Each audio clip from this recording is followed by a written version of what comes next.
Now, new research suggests the dagger in Tutankhamun's tomb has extraterrestrial origins. Scientists who analysed the metal composition of the blade say it was made with iron from a meteorite. A team of Italian and Egyptian researchers say the high amount of nickel and cobalt is unusual.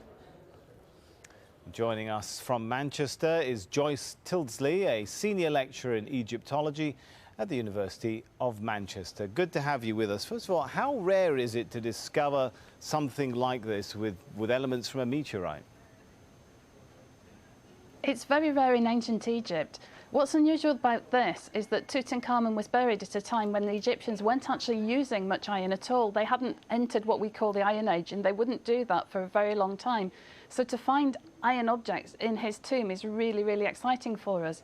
We do have other iron objects from Egypt dating even earlier, and they too all seem to be made from meteorite iron. So it seems that the Egyptians are not using the terrestrial iron that they have in Egypt, but they're actually finding meteorites and then making them into artifacts, which presumably have great significance to them. Yeah, and about that, I mean, why a meteorite? As you said, it must have some special significance. Is that something that researchers and scientists have unlocked? Well, yes, and we know that the Egyptians considered that the bones of some of the gods were made out of metals, and it seems quite likely that they thought that iron was the bone of the god Seth. We also know that they realised that these meteorites were falling from the sky because they have the word iron, they translate it from the Egyptian as iron from the sky. So they're obviously recognising that things are coming to Earth, and they're, I think, imagining that these are the gifts of the gods. So if you find something that just arrives on Earth and it's a gift from the gods, it's going to be immensely valuable to you, not just as a metal, but as something that's connecting you with a different life, and it's absolutely precious to Tutankhamun. All right, coming back to this life, though, what does it tell us about the state of metalworking technology in the ancient times? Well, it's difficult to say for certain that this was made in Egypt, and the suspicion is that it was actually an import. The other things, there are a few more iron objects in Tutankhamun's tomb, but they were quite crude, they were quite small, they weren't as beautiful as this dagger. This dagger is really, really lovely.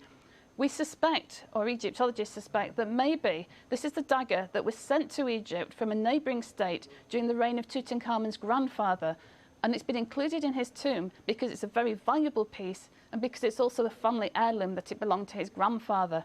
And of course this piece was found very, very close to Tutankhamun's body. It was actually found within his bandages.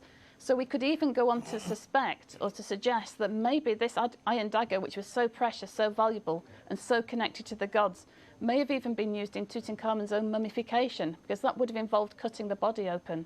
We don't really know, but it's great to speculate on these lines.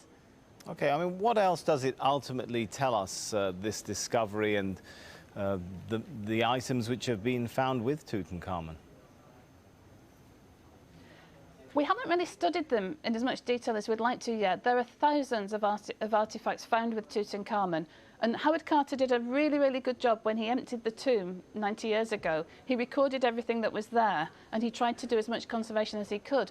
But really, we're only now being able to start looking at all the artifacts and really trying to make sense of them and trying to work out why they're in there. Are they in there because they're actually just daily life items that Tutankhamun has used or might want to use? Are they there for ritual purposes?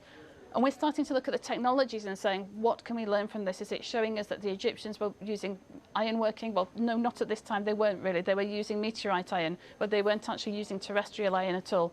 But we've got loads and loads of other stuff to look at as well. It's absolutely fascinating. It's a story that's going to keep unfolding, I think, for many, many years.